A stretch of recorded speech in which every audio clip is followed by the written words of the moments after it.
ముఖ్యంగా ఈ రోజు మీరు ఎందుకు సమావేశమయ్యారు స్వామీజీలో? దీన్ని జై శ్రీరామ్. ఈరోజు దేవదేవుని లడ్డూ కల్తీపై మన సాధు సంత పరిషత్ అధ్యక్షులు శ్రీనివాసానంద స్వామీజీ పిలుపు మేరకు సాధులందరూ కూడా ఈరోజు ఇక్కడ ఒక సమావేశం ఏర్పాటు చేసుకొని గత ప్రభుత్వంలో ఏదైతే కల్తీ జరిగిందో దాని గురించి మన స్వామీజీ గారు ఇచ్చిన పిలుపుకి జగన్మోహన్ రెడ్డి గారు ప్రతి ఒక్క దేవాలయం మీద ఆయన సీఎంగా ఉన్నంత కాలం ప్రతి ఒక్క దేవాలయం మీద దాడులు జరిగాయి. ఈ దాడులన్నింటినీ కూడా ఆయన ఖండించకుండా ప్రతి ఒక్కరిని ప్రోత్సహించుకుంటూ వచ్చి ఇక్కడ మనకి రాముడి తలకాయ తీసిన, అక్కడ ఆంజనేయ స్వామి చెయ్యి తీసిన, అక్కడ మరి మన విజయవాడ అమ్మ దుర్గమ్మ సింహాలు తీసిన, ఏది తీసినా ఏ దేవాలయం మీద వందలాది దేవాలయాల మీద దాడులు జరిగినా సరే సీఎం గారు, అప్పుడు ఉన్న సీఎం గారు జగన్మోహన్ రెడ్డి గారు చాలా వ్యంగ్యంగా, మంత్రులు కూడా చాలా అసహ్యంగా మాట్లాడిన రోజులు మనం చూసాం. ఈరోజు దీనికోసమే పెద్ద ఎత్తున హిందువులందరూ ఐక్యతగా ఉండి ఈ పోరాటాన్ని సాగించాలి తప్ప ఆయన వెనకాల భజన చేసుకుంటూ మన హిందువుల ఐక్యత ఎప్పుడైతే దెబ్బతింటుందో దీని గురించి ఆలోచించకుండా ఆయన వెనకాల వెళ్ళడం చాలా బాధాకరం. ఈ స్వామీజీ ఈరోజు పిలుపు ఎంత పవిత్రమైనదో మరి మన వాళ్ళందరూ కూడా హిందువులందరూ గుర్తించాలా. ఆయన క్రైస్తవుల గురించి అంత బాధపడినప్పుడు మన హిందువులు ఎందుకు మనం హిందుత్వాన్ని కాపాడుకోలేకపోతున్నాం అన్నది వీళ్ళు గుర్తించకపోతే రాబోయే రోజుల్లో మన హిందువుల మీద దాడులు ఇంకా పెరిగే అవకాశం ఉంది. ఇంకా నేను నెక్స్ట్ అప్పుడే ఇంకా టైం అవ్వలేదు, 2 సంవత్సరాలు ఇంకా ఈ ప్రభుత్వం వచ్చి, కూటమి ప్రభుత్వం వచ్చి 2 సంవత్సరాలు పూర్తి అవ్వలేదు.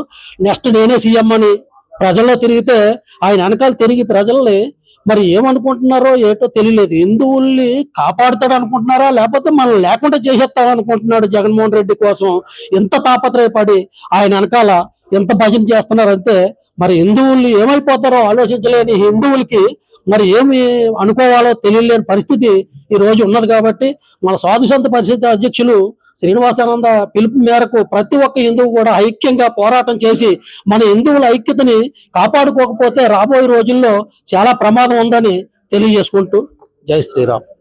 స్వామీజీ అందరూ ఇక్కడ సమావేశమయ్యారు, కారణం ఈనాడు ఈ స్వామీజీలందరూ ఎందుకు సమావేశమయ్యారంటే తిరుపతి లడ్డూలో కల్తీ జరిగిందని, దానికి కారణం రాజకీయ నాయకులని, అలా కల్తీ జరగటం మూలాన హిందువుల యొక్క మనోభావాలు దెబ్బతిన్నాయని, అనేక మంది అనారోగ్యం పాలయ్యారని ఇదే ఈ రోజు సమావేశానికి అసలు ముఖ్య కారణం. ఎంతో పవిత్రంగా హిందూ సమాజం అంతా భావించే తిరుమల లడ్డు, ఆ దేవదేవాన్ని ప్రసాదాన్ని తీసుకొచ్చి నేను అదే తీసుకొచ్చి అందరూ పంచుకొని తింటాం. అలాంటి లడ్డూని ఎందుకు కల్తీ చేయాలనిపించింది అంటారు రసాయన? ఇప్పుడు నేను ఒక విషయం మీడియా ముఖంగా ఒక విషయం అడుగుతాను. కల్తీ అంటే ఒక దాంట్లో ఇంకోటి కలిపితే కల్తీ అవుతుంది, అంతేనా? అంటే నెయ్యిలో ఇంకోటి ఏదైనా కలిపితే కల్తీ అవుతుంది. అసలు ఈ నెయ్యి లేకుండా కల్తీ ఏంటండి? అక్కడ నెయ్యి 1 గ్రాము కూడా లేదు అని చెప్పి ఒక పక్క చెబుతూనే మళ్ళీ కల్తీ ఏంటండి? అంటే లక్షల కొలత లీటర్ల నెయ్యి వాడు తాగేసి వేరే జంతువుల కొవ్వు లేకపోతే ఏదో నాసిరకం ఆయిల్లో తీసుకొచ్చి ఆ లడ్డూలో పెట్టి దాన్ని తయారు చేసి అమ్మారు. మరి అక్కడ నెయ్యి ఆడుందండి కల్తీ జరగటానికి? లేని నెయ్యి కల్తీ జరిగిందని చెప్పి మాట్లాడుతున్నారే కానీ అసలు ఈ నెయ్యి ఏమైంది ఒక్కళ్ళు మాట్లాడరే? ఈ లక్షల లీటర్ల నెయ్యి ఏమైంది? ఇంత కల్తీ ఇంత జరిగింది, నెయ్యితో నెయ్యే లేదని చెప్తున్నా కూడా ఈ వైసీపీ నాయకులు కానీ, ఆ గత ప్రభుత్వంలో ఉన్న పాలకులు కానీ ఎందుకు రోడ్డు మీదకి వచ్చి అసలు ఏమి జరగనట్టుగా ఇంకా ఎదురుదాడి చేస్తున్నారు? ఇంకా ఎదురుదాడి అంటే ఇప్పుడు ఇటీవల కాలంలో మీడియాలోనే ఒక కథనం వస్తుంది, అది మీకు తెలియకుండా ఉండదు. ఏంటంటే ప్రజల యొక్క అభివృద్ధిని పక్కన పెట్టేసి ఎంతసేపటికి లడ్డు కల్తీని పట్టుకున్నారేంటి? దాన్ని వదిలేసి ప్రజల యొక్క అభివృద్ధిని పట్టుకోండి అని చెప్పి కొంతమంది నాయకులు నిన్న కూడా మాట్లాడారు. అంటే దాన్ని ఏదో ఒక రకంగా పక్కకు పెట్టేయాలి,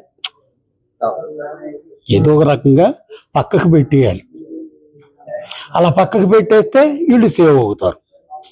దానికి వాళ్ళు ఎంచుకున్నటువంటి మార్గం ఏంటంటే ఇదేమో గొప్ప విషయమా ఏంటి? వాళ్ళ దృష్టిలో వెంకటేశ్వర స్వామి గొప్ప వ్యక్తి కాదు. మీకు ఇంకొక విషయం చెప్తాను.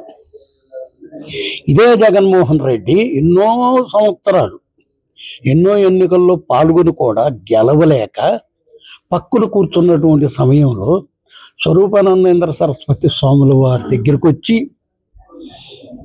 వారి ద్వారాగా హిందుత్వం తీసుకొని వారి ద్వారాగా రాజసేవల యాగం చేసి తనకు అధికారంలోకి వచ్చిన తర్వాత ఈయన చేసిన మొట్టమొదటి పని ఏంటంటే జెరూసలేం వెళ్ళడం. అంటే గత ప్రభుత్వంలో ఈ లడ్డూపై ఇంత కల్తీ చేసి అసలు ఇంత రసాయనాలు కలిపిన లడ్డు కల్తీ చేశారు. హిందూ సమాజం మీద దాడులు చేశారు. ముఖ్యంగా రామతీర్థంలో శ్రీరాముని సెర్చ్ చేయడం. అంటే ఎందుకు హిందూ సమాజం మీద గత ప్రభుత్వానికి ఎంత కక్ష? అసలు వాళ్ళు అసలు హిందువులు కాదు కదా, వైసీపీ వాళ్ళు హిందువులు కాదు, వాళ్ళు క్రిస్టియన్స్. వాళ్ళు చేయడానికి కానీ వాళ్ళకు ఉన్నది అది. మరి వాళ్ళు మనకెట్ట సాయం చేస్తారండి? వాళ్ళు కుక్క తోకను దెబ్బలు పెట్టి కడితే ఉంపిపోతుందా? కాదు కదా. అదే విధంగానే అటువంటి వాళ్ళకి ఒకసారి చూడండి అంటే మన హిందువులందరూ కూడా సానుభూతితో ఓట్లేసి గెలిపించారు. 3 సంవత్సరాలకు 30 సంవత్సరాలు తీర్చుకున్నంత అప్పు చేసి బొట్టు పట్టించాడు భారతదేశాన్ని. అటువంటి వాడికి ఓట్లేసిన తప్ప మన హిందువులు సిగ్గుపడాలి మనం.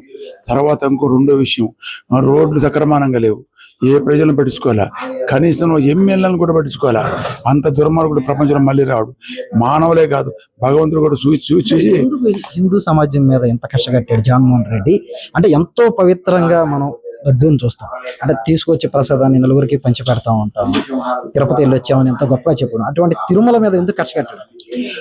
అదే ఫస్ట్ చెప్పాను కదా, అసలు హిందువు కాదు కదా. హిందువులకు ఏ విధంగా అయితే లడ్డు కలిపితే ఆ విధంగా లడ్డు ఇట్లా మోసం చేస్తున్నారు, దేవుడు ఉంటే ఇట్టింది కలుపుతాడు అటు చెప్పి ఆ ఒక దేవుడి మీద భక్తి మానవులను మార్చేసి హిందువులను చేర్చుకునే దానికి చేసాడు. వాళ్ళ ఆయన 7 కొండలు కాదు 2 కొండలన్నీ పోయాడు కదా, పతనమయ్యా. మనకు స్వయంగా చెప్పాలా? సరే, ఈడు అదే పరిస్థితికి ఒకసారి మోడీ గారు దయగలిసి ఎట్లా చేసుకున్నాడో మనకు తెలియదు. ఆయన సానుభూతితో గెలిచాడు. ప్రజలు ఒక్కసారి చూడండి అవకాశం ఇచ్చారు, కానీ దాన్ని సద్వినియోగం చేసుకోలేదు. మళ్ళీ ఇంకా రాలేడు, వచ్చినా కూడా నిలవలేడు. వైవి సుబ్బారెడ్డి, కరుణాకర్ రెడ్డి స్వయంగా లడ్డు కల్తీ జరిగిందని చెప్తున్నారు, కానీ బొకాయిస్తున్నారు వైసీపీ నాయకులు. వాళ్ళకు అది అంతే కదా నాయన. దుర్మార్గుడు ఎందుకు ఒప్పుకుంటాడు? వాడు ఒప్పుకోడు కదా. అట్టనే వీళ్ళు ఒప్పుకోకపోయినా అంతరాత్మ యందు అపరాధములు చేసి మంచిగా అనేవాళ్ళు మనుజుడు ఇతరులు ఎరుగుకున్న ఈశ్వరుడు ఎరుగడా అశ్వదాభిరామ మహాత్ములు చెప్పినారు. మన అంతరాత్మ ఒప్పుకోదు కదయ్యా. అన్ని వల్ల ఒకే కరెంట్ ఉంది, బల్బులు వేరుగా ఉండొచ్చు, ఆత్మ ఒక్కటే కదా. వాళ్ళు కూడా ఉంది, తప్పు చేసిన తెలుసు, కానీ సమర్థించుకునేదాన్ని చెప్పే మాటలే కానీ వాస్తవమైన కాదు. వైసీపీ ఈసారి రాదు. వచ్చిందంటే మాత్రం హిందువులు అందరూ కూలబడిపోతారు, నాశనం అయిపోద్ది. ఇక నుంచి సాధు మహాత్ములు వచ్చేస్తారు. కలియుగంలో ఆయన ఈరభగవంతురాయుడు వస్తా అన్నాడు కదా, కలిపురుషుడు. ఆ విధంగా వచ్చి సర్వనాశనం అయిపోద్ది. ఇక ఈ వైసీపీ వచ్చిందంటే 10-15 సంవత్సరాల్లో కలియుగం మొత్తం పోద్ది. ఈ తెలుగుదేశం పరిపాలన ఈ పరిపాలన వస్తే కొంతకాలం ఉంటుంది, 30-40 ఏళ్ళనే ఉంటుంది. లేకపోతే 10-15 సంవత్సరాల్లోనే మొత్తం సముద్రాలే మొత్తం మూల మీదకి వచ్చేసి భూప్రపంచాన్ని ఏ మాత్రం లేకుండా నామరూపాలు లేకుండా నష్టపెట్టేస్తాయి. మనకు నాసాలో జరుగుతుంది, ఆ చర్చ జరుగుతుంది. అఘోరాలతో మహాత్ముల ఋషేశ్వరులతో చర్చలు జరుగుతున్నాయి. అక్కడ వాళ్ళు వచ్చేసారంటే దమసమైపోద్ది అంతే.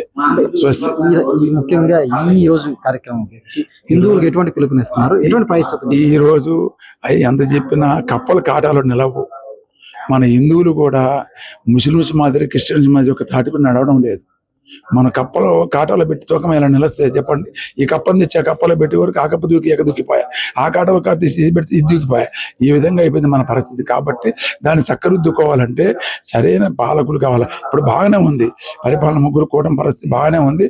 వాళ్ళు కూడా అభివృద్ధి చేసుకుంటూ సాధువులను మహాత్ములను దేవస్థానాలను గౌరవించిన నాళ్ళే పీఠం పడిపోకుండా ఉంటుంది. ఈ నెల ఆయనకి హిందుత్వం ఇచ్చాడు స్వరూపానందేంద్ర సరస్వతి స్వాముల వారికి. అతనికి హిందుత్వం ఎలా ఇచ్చాడు? ఆయన జెరూసలేం వెళ్ళాడు. మరి ఈయనేమైనా ఖండించి ఏమైనా పక్కకు తప్పుకున్నాడా? లేదు. రాజగురువుగా 5 సంవత్సరాలు కొనసాగాడు. ఏమండి, ఇలాంటి వాళ్ళు ఉన్నప్పుడు మరి నెయ్యి ఆడిపోయింది. నువ్వు తాగావా? జగన్మోహన్ రెడ్డి తాగాడా? సుబ్బారెడ్డి తాగాడా? పైకి హిందూ అని చెప్పుకుంటూ హిందూ దేవాలయం మీద దాడులు చేయటం, రామగిరి ఇవన్నిటి మీద చేయటం, అంటే హిందూ సమాజంలో విచ్ఛిన్నం చేయాలని ఒక ఉద్దేశంతోనే. అంతే. ఇప్పుడు మీరు మీరు మీడియాలో ఉన్నారు కాబట్టి మీకు తెలుసు. ఇదే మాట మీద సోనియా గాంధీ ఈ యొక్క ఇండియాలో హిందుత్వాన్ని నాశనం చేసి క్రిస్టియానిటీని నెలకొల్పుతాను అన్నప్పుడు ప్రధానమంత్రిగా ఉన్నటువంటి మన్మోహన్ సింగ్కి సోనియా గాంధీకి గొడవైంది అండి. సోనియా గాంధీ ఏమైందంటే కనీసం ఆంధ్రప్రదేశ్లో ఒక్క సీటు రాల. దేనికి? మరి ఇదే జగన్మోహన్ రెడ్డి గారి తండ్రి వైఎస్ రాజశేఖర రెడ్డి గారు దేవుడికి 7 కొండలు ఎందుకు 2 కొండలు చాలని ఏదో ఒక కంపెనీకి, క్రిస్టియానిటీ కంపెనీకి దాన్ని కట్టబెట్టడానికి ప్రయత్నం చేసినప్పుడు వీళ్ళంతా లేరా? కానీ ఆంధ్రప్రదేశ్లో ఒక్క ధర్నా జరగలేదు. కానీ ఉత్తరప్రదేశ్లో, మధ్యప్రదేశ్లో, అటుకులో విపరీతమైనటువంటి ఆందోళన చేశారు. అప్పుడు ఆగింది. కానీ మీకు తెలిసి ఏమన్నా ఆంధ్రప్రదేశ్లో ఏమన్నా ఒక ధర్నా జరిగింది లేకపోతే ఇద్దరు చెప్పండి, నేను కూడా ఉంటాను. ఎందుకంటే నాకు తెలియదు కదా, మీరంటే దేశం అంతా తిరుగుతూ ఉంటారు. వైవి సుబ్బారెడ్డి కల్తీ జరిగింది కానీ నా తప్పిదం కాదు అని అంటున్నారు. కానీ వైసీపీ వాళ్ళు వచ్చి కల్తీ జరగలేదు. అదే నేను చెప్తుంది. దాన్ని ఎంతసేపుగా పక్కదారి పట్టించడానికి, పక్కకి నెట్టడానికి ప్రయత్నం చేస్తున్నారు. కానీ ఇది వీళ్ళైనా వాళ్ళని కఠినంగా శిక్షించాలి. ఇక మీదట ఎప్పుడైనా ఎవరైనా ఇలా చెయ్యాలంటే ఏంటి వాళ్ళకి భయం కలగాలి. ఆ విధంగా శిక్షించాలని మాట్లాడరామండి. మళ్ళీ జగన్మోహన్ రెడ్డిని హిందూ సమాజం భయం భయం అండి. జగన్మోహన్ రెడ్డి అంటే దేవుడు అంటారు. మళ్ళీ వచ్చారు రాగల 30 సంవత్సరాల కాలంలో ఆయన అంటే చంద్రబాబు యొక్క బండారం బయటపడిపోయింది. ఆయన ప్రజలు మమ్మల్ని నమ్ముతారు, మేమే వస్తామని అంత ధీమాగా చెప్తున్నారంటే అయ్యో వాళ్ళల్లో ఉన్నటువంటి భయమే దానికి కారణం. ఏ విధంగా ప్రాయశ్చిత్తం చేసుకోవాలి? అయ్యా, ముందు ఈ లక్షల లీటర్లు నెయ్యి ఎవరు తాగారో ముందు దాన్ని బయట పెట్టమనండి, దాన్ని కక్కించమనండి. ఆ తర్వాత అలాంటి వాళ్ళని ఇంకోసారి పెట్టకుండా జాగ్రత్త పడమనండి.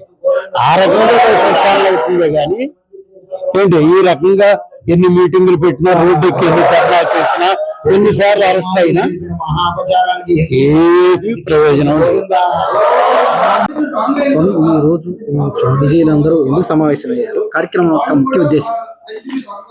ఓం శ్రీ వెంకటేశాయ నమః. ఓం శ్రీ గణపతి నమః. శ్రీ గురుభ్యో నమః. ఈరోజు విశాఖపట్నంలో ఈ యొక్క రౌండ్ టేబుల్ సమావేశం సాధు మహాత్ముల చేత అవడానికి కారణం మన ఆంధ్రప్రదేశ్లో గత ప్రభుత్వం చేసినటువంటి లడ్డూ కల్తీని మరి వారు అంగీకరించారు. కరుణాకర్ రెడ్డి దిగువ స్థాయి వారు మరి ఈ యొక్క లడ్డూను కల్తీ చేశారని తెలియపరిచారు. ఈ లడ్డూ కల్తీ చేస్తే వారికి ఏమి జరుగుతుందని గత ప్రభుత్వం ముఖ్యమంత్రి హిందువుల యొక్క మనోభావాలను చెడగొట్టడానికి ఆయన నేను హిందువును కాదు, నేను క్రిస్టియన్స్, 4 గోడల మధ్యన బైబిల్ చదువుకుంటానని తిరుపతిలో అలిపిరి వద్ద వచ్చి వెనక్కు తిరిగి వెళ్ళిపోయి మళ్ళీ ప్రెస్ మీట్ పెట్టి తెలియజేసినటువంటి సందర్భం మేము అక్కడ ఉన్నాం కాబట్టి చెప్తున్నాను. మరి అతను భారతదేశంలో పుట్టిన ప్రతి ఒక్కరు కూడా హిందూ బంధువులు, అందరూ బంధువులు వీళ్ళని భావించినటువంటి ఈ హిందూ సమాజము వారిని మంచిగా మానవుడిగా మాధవుడిగా మారుతాడని మేము కోరుకుంటున్నాము. అందరము సాధువులందరూ కూడా ఆ కల్తీ ఎందుకు చేశారనేది, దానివల్ల వారు సంపాదించినటువంటి డబ్బు వాళ్ళకి ఏమన్నా ఉపయోగపడుతుందా? అన్నం తినటానికే కదా ఈ జీవితాన్ని మనం నిలుపుకునేది. అలాంటి సాధువులతో చెలగాటం ఆడుతున్నాడు. మరి మేము కొన్ని 10 సార్లు దాకా దానికి ఉద్యమం నడిపి దాన్ని ఆఫ్ చేసి గుర్తింపుకు తీసుకొచ్చి ప్రభుత్వం దృష్టికి తీసుకొచ్చాము. మరి మన రాష్ట్ర ప్రస్తుత ముఖ్యమంత్రి కూడా దీన్ని గుర్తించి మరి ఎవరికి సాధువులకు చేసినటువంటి ఈ సత్కార్యాన్ని, ఈ యొక్క లడ్డు కల్తీని బయటపెట్టి మన భారతదేశానికి మొత్తానికి తెలియజేసినందుకు మరి సాధువులను మరి గుర్తించి మరి ముఖ్యమంత్రి గారు కూడా ఎవరిని ఎక్కడ ఉంచాలో, ధర్మాన్ని ఎలా కాపాడతారో ఒక సాధువులే కాపాడుతున్నారు. రాజకీయవేత్తలు కాపాడేటువంటిది కొంతవరకే జరుగుతుందని నేను గత ప్రభుత్వ హయాంలో, జగన్మోహన్ రెడ్డి ప్రభుత్వ హయాంలో ఎందుకు హిందువు మీద ఎంత కక్ష కట్టాడు? అప్పట్లో రామతీర్థంలో రాముల వారి సరిచేదనం ఇది కానీ ఎందుకు ఆయనకి అంత కోపం? హిందువులు అతను క్రిస్టియన్స్ అనేటువంటిది తెలియపరిచాడు కాబట్టి క్రిస్టియన్స్ మీద అతనికి ఉన్నటువంటి నమ్మకము హిందువుల మీద లేదని మనకు అర్థమైపోయింది. ఎందుకంటే దేవాలయాలు, గుళ్ళ మీద కూడా చాలా దాడులు జరిగాయి. పాలకొల్లులో కూడా బ్రాహ్మణులను సరిగా చేయలేదని వారిని విమర్శించి వాళ్ళని కొట్టడం కూడా జరిగింది. వాళ్ళు వచ్చి మమ్మల్ని బాధపడి మమ్మల్ని కూడా ఆహ్వానించి శాంతి మంత్రాన్ని చెప్పండి స్వామి, సాధువులందరూ కూడా మాకు శాంతి కలగాలని, మన రాష్ట్రం శాంతియుతంగా ఉండాలని కోరుకుంటే అక్కడికి కూడా వెళ్ళి మేమంతా శాంతి మంత్రాలు చెప్పి రామనామాన్ని స్మరించి చేశాము. మరి గత ముఖ్యమంత్రి అతను క్రిస్టియన్స్ కాబట్టి క్రిస్టియన్స్ మీద ఉన్నటువంటి మమకారం హిందువుల మీద లేదని మనకు రాష్ట్ర ప్రజలకు, భారతదేశం మొత్తానికి తెలిసిపోతున్నది. మరి ప్రజలు, రాష్ట్రంలో ఉన్న హిందూ ప్రజలు అందరూ కూడా గుర్తించి ఏది మనకు అవసరమో, ఏది ధర్మమో ఆ ధర్మాన్ని మనం స్వీకరించి మరి మంచి ధర్మాన్ని ఉండేటువంటి ప్రభుత్వాలనే ఎన్నుకున్నామని నేను తెలియజేస్తున్నాను.